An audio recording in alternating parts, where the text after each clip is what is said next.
நடவடிக்கை எடுத்துள்ளது. இதன் பிரகாரம் ஏப்ரல் மாதம் 11ஆம் தேதி வரை இந்த சுற்றிவளைப்பினை முன்னெடுக்க உள்ளதாக நுகர்வோர் அதிகார சபை தெரிவித்துள்ளது. இந்த காலகட்டத்தில் மொத்த மற்றும் சில்லறை வர்த்தக நிலையங்களில் சோதனை நடவடிக்கைகள் முன்னெடுக்கப்படும் எனவும் நுகர்வோர் சட்டத்தை மீறும் பட்சத்தில் அவர்களுக்கு எதிராக வழக்கு தாக்கல் செய்யப்படும் எனவும் அதிகார சபை மேலும் குறிப்பிட்டது.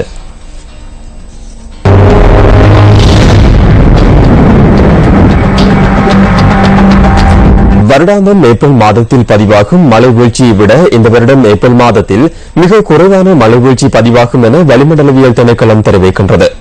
நாட்டில் தற்போது நிலவும் மழையுடனான வானிலை எதிர்வரும் சில தினங்களில் குறைவடையலாம் என திணைக்களம் சுட்டிக்காட்டுகின்றது. ஏப்ரல் மாதத்தில் மாலை வேளையில் பெய்யும் மழை வீழ்ச்சியும் இந்த வருடம் குறைவாக பதிவாகக்கூடும் என வளிமண்டலவியல் திணைக்களம் எதிர்வு கூறியுள்ளது. இது தொடர்பான மேலதிக தகவல்களை வழங்குகின்றார் வளிமண்டலவியல் திணைக்களத்தின் வானிலை அதிகாரி முகமது சாலிஹின்.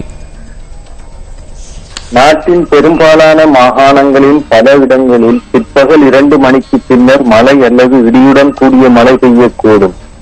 கிழக்கு கரையோர பிராந்தியத்தில் காலை வேளையில் சிறிதளவு மழை பெய்யக்கூடும். இடியுடன் கூடிய மழை பெய்கின்ற வேளைகளில் தற்காலிகமாக பலத்த காற்று வீசுவதுடன் மின்னல் தாக்கங்களும் ஏற்படக்கூடும். இவ்வாறான சந்தர்ப்பங்களில் பொதுமக்கள் அவதானத்துடன் செயற்படுமாறு கேட்டுக் கொள்ளப்படுகின்றனர். கடல் பிராந்தியங்களை பொறுத்தவரையில் நாட்டை சூழவுள்ள கடல் பிராந்தியங்களில் பல இடங்களில் பிற்பகல் 4 மணிக்கு பின்னர் மழை அல்லது இடியுடன் கூடிய மழை பெய்யக்கூடும். திருகோணமலை தொடக்கம் மட்டக்களப்பு பெட்டியிலூடாக ஹம்மாந்தோட்டை வரையான கரையோரத்திற்கு அப்பாலுள்ள கடல் பிராந்தியங்களில் காலை வேளையில் சிறிதளவு மழை பெய்யக்கூடும். காற்று மணித்தியாலத்திற்கு 20 முதல் 30 கிலோமீட்டர் வேகத்தில் கிழக்கு திசையில் இருந்து அல்லது மாறுபட்ட திசைகளில் இருந்து வீசும்.